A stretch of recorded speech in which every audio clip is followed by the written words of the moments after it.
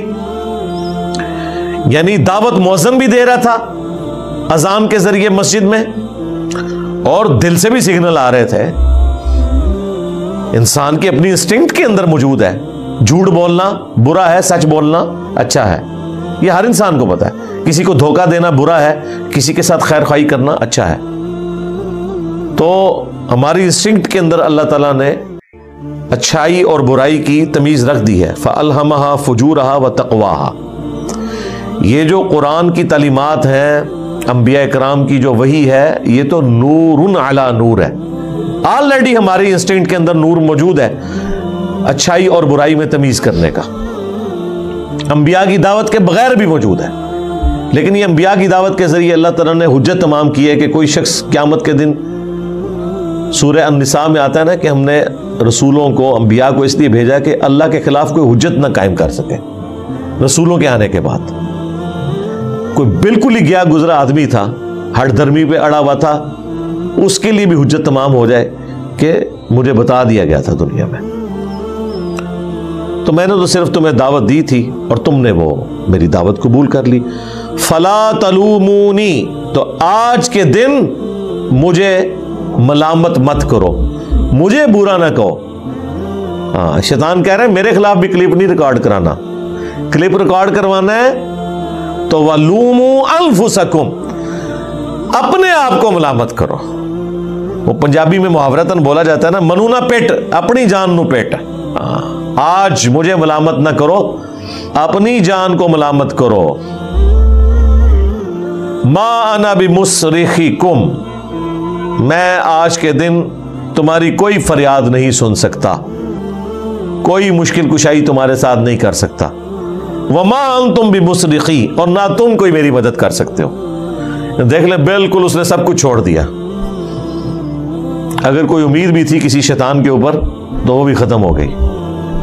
یہ شیطان وہ بڑا شیطان بھی ہوگا اور اس کے جتنے چیلے ہیں وہ بھی شیاطین.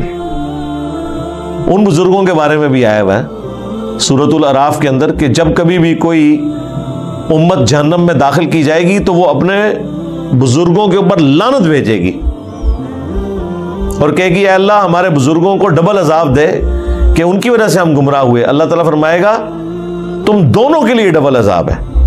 اور جب وہ جہنم میں پہنچیں گے تو ان کے پھر بزرگ کہیں گے ہاں بھائی کوئی فائدہ تو نہیں ہوا, دیکھو تمہارے لیے بھی ڈبل عذاب ہے. سورۃ العذاب میں بھی آیا اینڈ پہ جا کے, کیونکہ ہر آنے والا اپنے بعد آنے والے کے لیے تو بزرگ ہی ہے نا, اس کے لیے وہ غلط لیگیسی چھوڑ کے جا رہا ہے نا. انی کفرت بما اشرکتمونی, بے شک میں کفر کرتا ہوں, اس معاملے میں انکار کرتا ہوں جو تم میرے ساتھ شریک ٹھہرایا کرتے تھے من قبل، آج سے پہلے، یعنی میں اس کا بھی انکار کرتا ہوں. تم نے اپنا بیڑا غرق خود کیا. اگر تم نے مجھے شریک ٹھہرایا اللہ کے مقابلے پہ، اپنی نفسانی خواہشات کو شریک ٹھہرایا، تو میں اس سے بھی انکاری ہوں. میرا کوئی لینا دینا نہیں، میں نے تو صرف دعوت دی تھی. برائی پہ تم خود چلے. اگر تم نے اللہ کے مقابلے پہ مجھے کھڑا کیا تو مجرم تم ہو. میں اعلان برات کرتا ہوں. ان الظالمین لہم عذاب علیم، بے شک جو ظالم ہے ان کے لیے دردناک عذاب ہے. اللہم اجرنا من النار. دیکھ لیں جی، جن پہ تکیہ تھا وہی پتے ہوا دینے لگے. شیطان کے اوپر تکیہ کر کے بیٹھے ہوئے تھے، شیطان کے ایجنٹوں کے اوپر تکیہ کر کے بیٹھے ہوئے تھے، جن بزرگوں کے اوپر تکیہ کر کے بیٹھے ہوئے تھے وہ تو خود جہنم میں پہنچ گئے. تو ادھر جا کے تو اللہ ہی کی بادشاہت ہے. دنیا میں بھی اللہ کی بادشاہت ہے، لیکن دنیا میں اللہ تعالیٰ نے کھلی چھٹی دی ہوئی ہے. آخرت میں اللہ تعالیٰ نے چھٹی نہیں رکھی. پھر وہ تو ہار اور جیت کے فیصلے کا دن ہے، یوم التغابن ہے. یہ جو سورہ ابراہیم کی آیت نمبر 22، یہ آلموسٹ میں نے آدھا گھنٹہ اس کے اوپر گفتگو کی ہے، صرف اس لیے کہ یہ قرآن حکیم میں اہم ترین مقام ہے. شیطان کے حوالے سے جو مارکیٹ کے اندر عقائد اور نظریات پھیلے ہوئے ہیں نا، ایک آیت ان تمام عقائد اور نظریات کو غلط ثابت کر دیتی ہے. اکثر لوگ اپنے گناہوں کا، اپنے جرائم کا وبال شیطان کے اوپر ڈالتے ہیں. یا اللہ تعالیٰ نے الٹیمیٹلی شیطان نے جو ٹروتھ ریویل کرنا ہے قیامت کے دن وہ دنیا میں بتا دیا. اس کے باوجود اگر کوئی شخص اپنی برائی کو شیطان کے اوپر ڈالتا ہے تو وہ اپنے آپ کو دھوکہ دے رہا ہے. اس اعتبار سے تو ڈالا جا سکتا ہے کہ وہ برائی کی طرف بلانے والا ہے.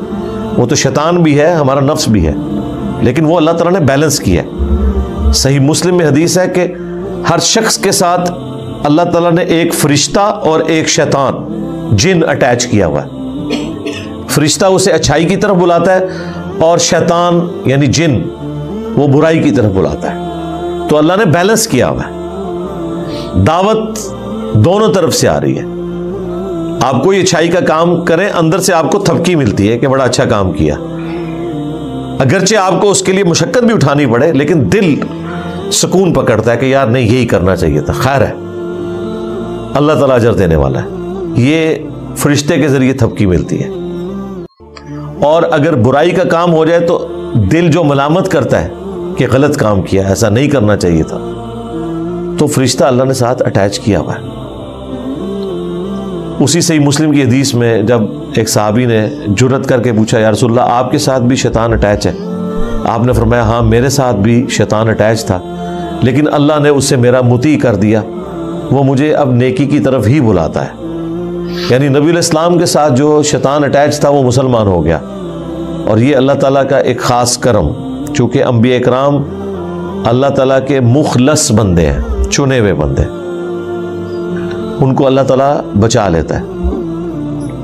ایک لفظ ہے مخلص. مخلص کہتے ہیں اخلاص، کمٹمنٹ شو کرنے والا. مخلص جسے اللہ اپنے لیے خالص کر لے، وہ صرف انبیاء کرام ہوتے ہیں علیہم السلام. لہذا قصہ آدم اور ابلیس میں جہاں کہیں شیطان کا یہ جملہ آتا ہے نا کہ میں تیرے بندوں کو گمراہ کر دوں گا سوائے ان کے کہ جو تیرے مخلص بندے ہوں گے، وہاں مخلص بندوں سے مراد صرف انبیاء ہے. انبیاء کے بعد کوئی بھی مخلص نہیں ہے، سب کے سب مخلص ہیں. انہوں نے اپنی محنت سے ہی بچنا ہے. لیکن انبیاء کے کیس میں اللہ تعالیٰ کی رحمت، اس کی اسپیشل پروٹیکشن، وہ انہیں برائی سے بچا لیتی ہے. اس طرح کی پروٹیکشن عام بندوں کے کیس میں بھی کبھی کبھار اللہ تعالیٰ چاہے تو فرما سکتا ہے، لیکن اللہ کا کوئی وعدہ نہیں ہے کہ ضرور ایسا کرے گا. وہ خود ہی اس نے بچنا ہے تو بچنا ہے، اور اسی میں اس کے لیے انعام ہے. حضرت یوسف علیہ السلام کے بارے میں قرآن میں آیا نا کہ اس عورت نے یوسف کا قصد کیا،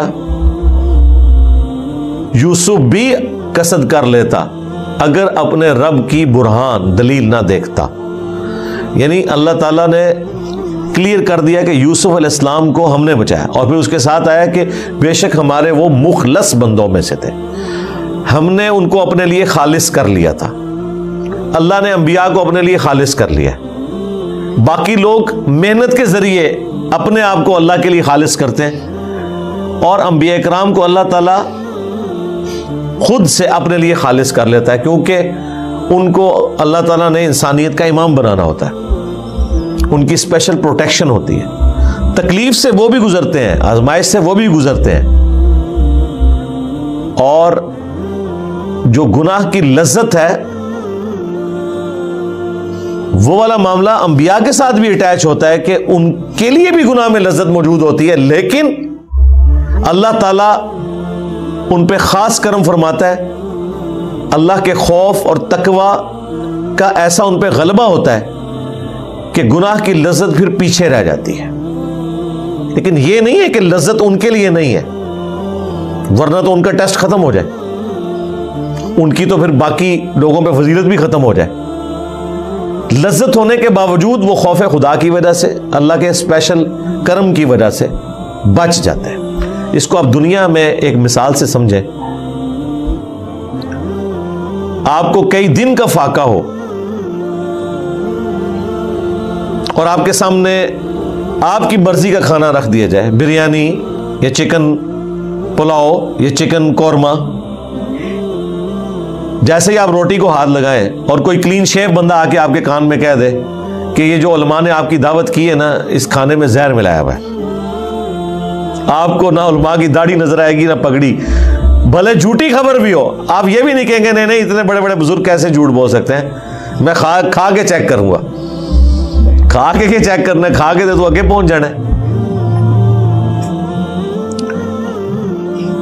تو اگر کوئی شخص آپ کے کان میں آ کے یہ بات کر دے تو نہ صرف آپ اس کھانے سے رک جائیں گے بلکہ وقتی طور پہ آپ کی بھوک بھی مار جائے گی. اور یار اتنے بھوکے لوگ اتنے شوق سے کھانا لے کے بیٹھتے ہیں, بیوی کو ایسی بات کر دیتی ہے بندہ ادھر لقمہ پھینک دیتا ہے, اے بھیا جی کھانا ڈھونڈ میں کہ کھانا ہے. یہ دنیا میں ہوتا ہے. اور زہر ہو اگر تو کوئی سوچ بھی نہیں سکتا. بالکل یہی معاملہ ایسا ہوتا ہے کہ انبیاء کرام علیہ السلام کو اس گناہ میں چھپا ہوا زہر نظر آ جاتا ہے. انہیں وہ بریانی کی خوشبو, قورمے کی خوشبو اٹریکٹ ہی نہیں کرتی, کیونکہ جب آپ کا دھیان کسی چیز کی برائی کی طرف چلا جائے نا, آپ کو کہ جی چھوڑے جی زہر کو, خوشبو دیکھیں بریانی کی کیسی ہے, آپ کہیں گے جی لعنت ہے اس خوشبو کے اوپر کہ جس کے اندر میری موت چھپی ہوئی ہے. خوشبو بھی اس کی جو ہے نا اٹریکٹ کرنا آپ کو بند کر دے گی. ایک اور مثال, موٹر وے پہ آپ کبھی سفر کریں, جو بندے پہلی دفعہ موٹر وے پہ جاتے ہیں نا, تو ظاہر ہے جو دونوں طرف کی گرینری ہے, خوبصورتی ہے, اور بالکل ایک دنیا سے الگ آپ جا رہے ہوتے ہیں ٹریولنگ کرتے ہوئے, انجوائے کرتے ہیں. لیکن اگر آپ پبلک ٹرانسپورٹ میں سفر کر رہے ہیں اور آپ کو سخت پیشاب آیا ہوا ہے اور ڈرائیور کہتا ہے جی کہ اگلا سٹاپ تو آئے گا 50 کلومیٹر بعد, اس سے پہلے تو میں نے گاڑی کوئی نہیں روکنی, اور اس بس کے اندر کوئی انتظام بھی ٹوائلٹ کا موجود نہیں ہے, اس سخت تکلیف کے اندر اگر آپ کو کہ او دیکھ کتنا سونا درخت ہے یار, آپ کو کیا اس درخت کی خوبصورتی اٹریکٹ کرے گی؟ نہیں. آپ کی ٹوٹل توجہ اس وقت یہ ہوگی کہ کسی طریقے سے میری عزت بچ جائے اور میں اس تکلیف سے نکل جاؤں. یہ نہیں ہے کہ اس چیز کی خوبصورتی ختم ہو گئی ہے, وہ اپنی جگہ موجود ہے, لیکن آپ کسی اسٹیٹ آف مائنڈ ڈفرنٹ میں چلے گئے. جن لوگوں کو اللہ کا خوف ہوتا ہے, اسپیشلی انبیاء کرام علیہ السلام, وہ گناہوں سے بچتے اس لیے ہیں کہ اللہ تبارک و تعالی ان کے اوپر ان چیزوں کی حقیقت کھول دیتا ہے. صحیح بخاری میں حدیث ہے, ایک یہودیہ نے نبی علیہ السلام کی دعوت کی اور اس کے اندر زہر ملا دیا. چھوٹا گوشت تھا, بکری کا گوشت, اور آپ بڑے شوق سے تناول فرماتے تھے. آپ نے جیسی بوٹی اپنی زبان پہ رکھی, اس بوٹی میں سے آواز آئی کہ مجھ میں زہر ہے، تو نبی الاسلام نے وہ تھوک دی، لیکن اس سے پہلے کچھ صحابہ کھا چکے تھے، وہ شہید ہو گئے۔ ابو داؤد میں آتا ہے کہ ساتھ ساتھ پھر اس عورت کو بھی قتل کروایا گیا۔ البتہ نبی الاسلام کی زبان پہ رکھنے کی وجہ سے اس زہر کا اثر آپ کے اندر چلا گیا، اور پھر 4 سال کے بعد جب نبی الاسلام کی وفات کا وقت قریب آیا تو اللہ تعالیٰ نے اس زہر کو واپس کیا، اور آپ کی ڈیتھ اس زہر کے اثر کی وجہ سے ہوئی۔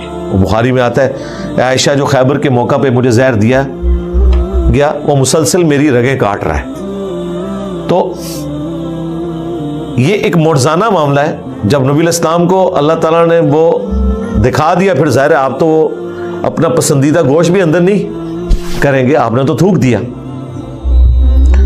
تو شیطان جتنا مرضی مزین کر کے پیغمبروں کے سامنے، اللہ کے نیک بندوں کے سامنے برائی کو پیش کرے، بہرحال جب ان کی توجہ اس عذاب کی طرف جاتی ہے، اس تکلیف کی طرف جاتی ہے جو اس چھوٹی سی لذت کے اگینسٹ ہونے والی ہے، تو ان کے لیے پھر اس لذت کو چھوڑنا آسان ہو جاتا ہے، کیونکہ اس لذت کے اندر چھپی ہوئی سزا کی کڑواہٹ، اس کی تکلیف ان کے اوپر ایسا غلبہ کرتی ہے کہ وہ بچ جاتے ہیں، اس وجہ سے وہ مخلص بندے ہوتے ہیں۔ نون انبیاء کیا کریں گے؟ عددن انبیاء، وہ پھر دین کا علم اتنا حاصل کریں اور کنٹینیوسلی اللہ تعالیٰ کے ساتھ کمیٹڈ رہے، تو وہ بھی کسی نہ کسی درجے میں اس مقام کو حاصل کر سکتے ہیں۔ اسی لیے ہم مانتے ہیں کہ انبیاء اکرام تو معصوم ہیں، مخلص ہیں، لیکن انبیاء اکرام کے اہل البیت، ان کے جانثار صحابہ حضور کی صحبت کی وجہ سے یا انبیاء اکرام علیہ السلام کی صحبت کی وجہ سے بہرحال اس لیول پہ پہنچ جاتے ہیں کہ ان سے بھی گناہ پھر سرزد نہیں ہوتا، کیونکہ گناہ کی برائی اور اس کا عذاب ان پہ عیاں ہو چکا ہوتا ہے، اس کی وجہ سے کبھی بھی ان کا ہاتھ اس طرف بڑھتا نہیں ہے۔ جس کا ہاتھ ایک دفعہ گرم استری سے جل جائے نا، وہ دوبارہ ٹھنڈی استری کو بھی اس طریقے سے ہاتھ نہیں لگاتا، یوں کر کے صرف چیک کرتا ہے، بھلے اسے یقین ہو یہ ٹھنڈی بھی ہے، رسک کوئی نہیں لیتا نا۔ تو جن کے اوپر آخرت کی حقیقت کھل چکی ہوتی ہے، اللہ تعالیٰ کے عذاب کی حقیقت کھل چکی ہوتی ہے، وہ بچ جاتے ہیں پھر اس طرح کی چیزوں سے۔ اللہم اجرنا من النار، سبحانک اللہم و بحمدک، اشہد ان لا الہ الا انت، استغفرک و اتوب الیک، وما علینا الا البلاغ المبین۔ جزاکم اللہ خیرا۔